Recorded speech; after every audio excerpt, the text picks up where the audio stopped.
মাজার জিয়ারত আমার নবী করেছেন নাকি শুধু আমরা করি? মাজার কে জিয়ারত করেছেন? আমার নবী জিয়ারত করেছেন।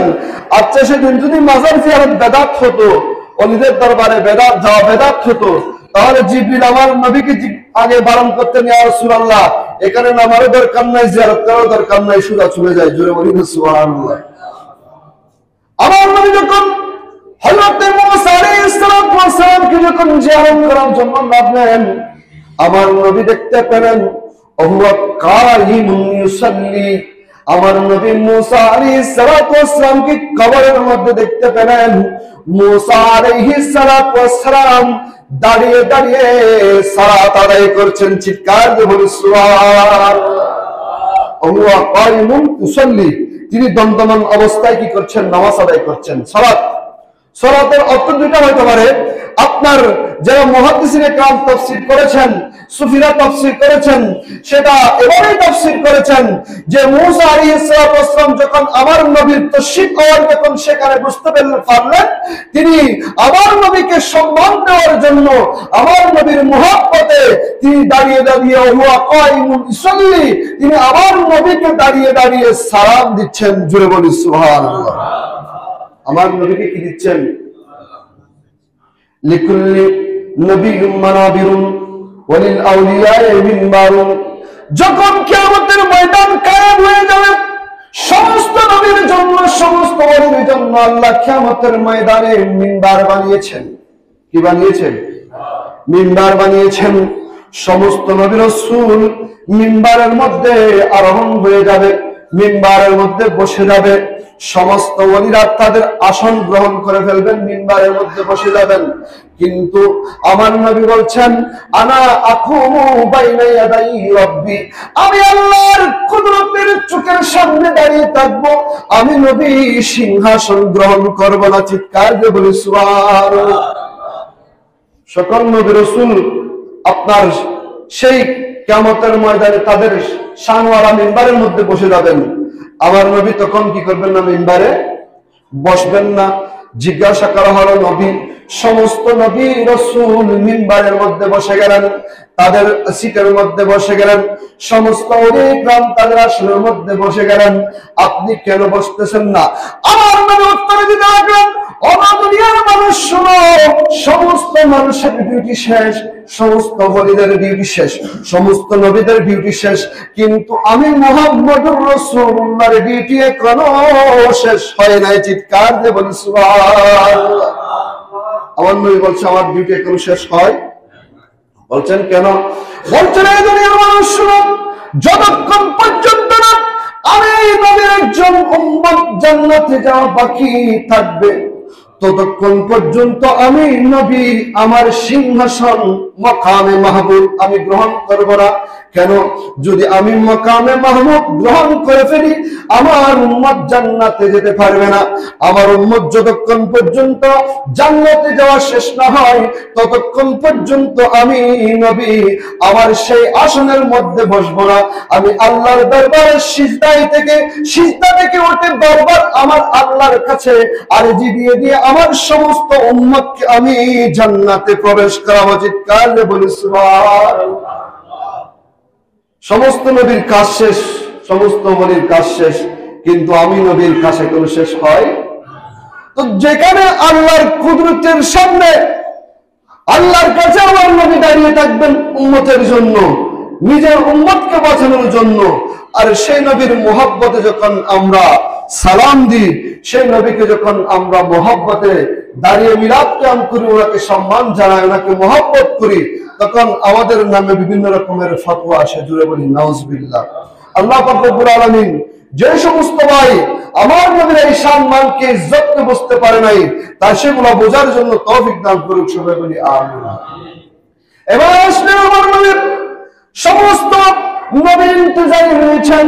আমার নবী সাল্লাল্লাহু আলাইহি ওয়াসাল্লামকে জিবরিল আমিন হাত মুবারক ধরে বললেন, ইয়া রাসূলুল্লাহ, সমস্ত নবী ইন্তজারের মধ্যে রয়েছে, অপেক্ষমান রয়েছে। সবাই কাইমু দাঁড়ানো, সবাই কি বলেন না? সবাই আমার নবীর জন্য মসজিদে আকসার মধ্যে দাঁড়িয়ে রইলেন, চাইলে বসতে পারতেন না? বলেন না? চাইলে বুঝতে পারতেন হযরত ঈসা আলাইহিস সালাম, হযরত মূসা আলাইহিস সালাম থেকে শুরু করে আদম আলাইহিস সালাম থেকে শুরু করে সবাই আমার নবীর আগের নবী নাকি পরের নবী? আগের নবী না? তো যারা আগে, হযরত মূসা আলাইহিস সালামের কথা বললাম, মূসা আলাইহিস সালাম আমার নবীর আরো 2500 বছর পূর্বের নবী। কয় বছর?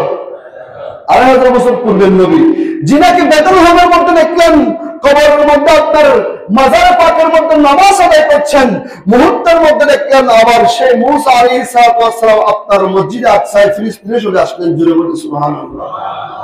আসতে পারেন কিনা? ক্ষমতাকে দিয়েছেন আল্লাহ, দিয়েছেন। সমস্ত নবী দাঁড়িয়ে রইলেন কার সম্মানে? আমার নবীর। তো নবীরা যদি নবীর সম্মানে দাঁড়াইতে পারে, আমরা দাঁড়াইলে সমস্যা আছে কিনা? বলেন না, আমরা দাঁড়াইলে সমস্যা আছে কিনা? আমরা কাদের সুন্নত পালন করি? নবীর রাসূলদের সুন্নাত পালন করি। আল্লাহ বুঝার তৌফিক দান করুন, আমিন। সমস্ত নবী দাঁড়িয়ে রইলেন, আমার নবীকে জিবরিল আমিন হাত মুবারক ধরে মুসাল্লার মধ্যে তুলে দিলেন। আবার প্রমাণ হয়ে গেলেন নবীদের নবী, রাসূলদের রাসূল, ইমামুল আম্বিয়া, সাইয়্যিদুল মুরসালিন। সেখানে আবার প্রমাণ হয়ে গেল তিনি নবীদের নবী। চিৎকার দিয়ে বলি সুবহানাল্লাহ। আর হযরত বলেছেন এই সম্মান শুধু আমার নবীর জন্য। কার জন্য? আর হযরত বলছেন এই সম্মান কার জন্য? বলেন না, আমার নবীর। ও খুদা নে मर्तबा तुझको दिया न किसी को मिले न किसी को मिला है कलाम मजीदों ने काई शाहा तेरे शहरो कलाम बाका की कसम है कलाम इलाही में शम्सो दोहा तेरे चेहरे नूर फजा की कसम है कलाम इलाही में शम्सो दोहा। चित्कार दे बोल सुबहानाल्लाह।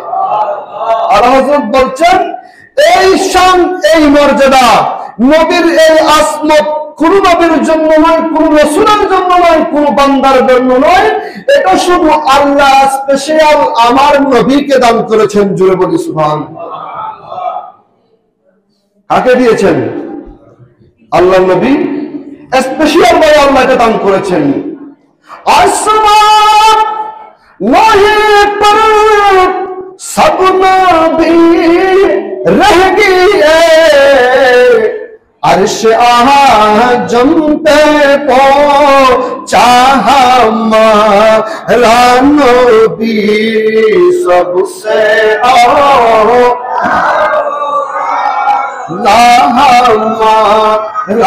नबी सबसे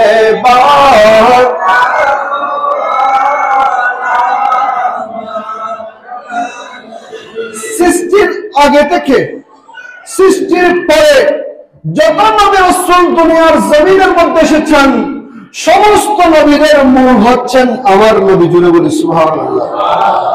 আদম আলাইহিস সালাম যখন দুনিয়ার জমিনে নবী হিসাবে প্রকাশ পেয়েছেন, এসেছেন, এর আগে আমার নবী নবী, এর আগে আমার নবী।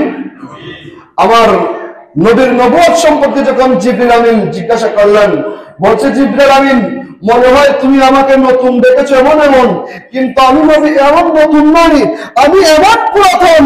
হযরত আদম আলাইহিস সালামের সৃষ্টির 40,000 বছর পূর্বে আমি নবীর নবুয়ত আল্লাহর দরবারে ছিল। জুড়ে বলি সুবহানাল্লাহ। কুনতু নবিয়ান ওয়া আদামু বাইনার রূহে ওয়াল মায়ে ওয়াল জাসাদে। বলছেন আদম যখন পানি মাটির সাথে মিশ্রিত, আদমকে যখন তৈরি করা হয় নাই পানি পানির জায়গায়, মাটি মাটির জায়গায়, সমস্ত কিছু যখন আলাদা আলাদা ছিল, তখন থেকে আমি নবী আল্লাহর দরবারে নবী হিসাবে গ্রান্টেড ছিলাম। জুড়ে বলি সুবহানাল্লাহ। সবার আগে সৃষ্টি, কিন্তু এসেছেন সবার পরে। বলছেন রাসূল এমন করছেন কেন? বলছেন জানো না, আল্লাহ চেয়েছেন সমস্ত সৃষ্টির পরিপূর্ণতা আমি নবীকে দিবে, সেজন্য আল্লাহ সমস্ত কিছু সৃষ্টি করে আপনার সবার শেষ আমাকে প্রেরণ করেছেন লিইউতাম্মিমা, দুনিয়ার পরিপূর্ণতার জন্য। জুড়ে বলে সুবহানাল্লাহ। কিসের জন্য? দুনিয়ার। হাদিসের মধ্যে এসেছেন আমার নবী নিজেকে গড়ের শেষ ইট হিসাবে সাব্যস্ত করেছেন, মানে বছর সমস্ত ঘর নির্মাণের পরে যখন ছিদ্র টিদ্র সবকিছু আপনার বন্ধ করে দেওয়া হয়, শেষ কয়েকটা ছিদ্রটা কি থাকে না? যারা প্লাস্টার করে তারা কয়েকটা বাস টাস গাঁথার জন্য কয়েকটা ফটক ছিদ্র রেখে দেয়। শেষ যখন প্লাস্টার হয়ে যায়, সবকিছু হয়ে যায়, তারা সেই আবার ছিদ্রগুলো সুন্দর করে বন্ধ করে দিয়ে সেখানে আবার সুন্দর করে প্লাস্টার করে দেয়। আমার নবী বলছেন ঘরের মধ্যে যেমন কয়েকটা ছিদ্র থাকে, সেই শেষ ছিদ্রকে দিয়ে আপনার যখন এগুলো বন্ধ করে দেন, সেগুলোকে আপনার প্লাস্টার করে দেয়, তখন ঘরের পরিপূর্ণতা চলে আসে। আমিও তেমন যে আল্লাহ সমস্ত ইসলামকে ধর্মকে পরিপূর্ণতার জন্য আল্লাহ আমাকে শেষে প্রেরণ করেছেন। জুড়ে বলি সুবহানাল্লাহ। এটা আমার নবীর আসমত, এটা আমার নবীর কি আসমত, শান। তো মেরাজুন নবীর আলোচনাটা এমন একটা আলোচনা, এটা যদি আপনার মন দিয়ে করেন, আপনার মন দিয়ে শুনেন, তাহলে আমার নবীর আকীদা এবং সম্মান এমন ভাবে তুলে উঠবে যে কোনো মানুষ তা ঈমান হারা হতে পারে না, বাতিল হতে। শুধু মেরাজুন নবীকে একটু অ্যানালাইসিস করলে, একটু আলোচনা করলে কোন মানুষ আমার নবীর প্রেমিক না হয়ে পারবে। আর যাদেরকে আল্লাহ হেদায়েত রাখেন নাই, কেউ কোরআন পড়ে আপনার হেদায়েত পাবে, আবার কেউ কোরআন পড়ে কি হয়ে যাবেন গুমরাহ। কেউ নবী দেখে হেদায়েত পাবে, আবার কেউ নবী দেখেও কি হয়ে যাবে গুমরাহ। আবু জাহেল, উতবা, সাইবা এরা নবী দেখে নাই। আমরা তো মোহাব্বত নিয়ে ভালোবাসি, এরা চোখে দেখেছেন। কিসে দেখেছেন? কিসের চোখে? চামড়ার চোখে। কিসের চোখে? চামড়ার চোখে তারা নবীকে দেখেছেন, কিন্তু ঈমানের চোখে তারা দেখতে পারে নাই। আমরা যদিও আপনার চামড়ার চোখে দেখি নাই, কিন্তু ঈমানের চোখ দিয়ে আমার নবীকে দেখেছি। জুড়ে বলে সুবহানাল্লাহ।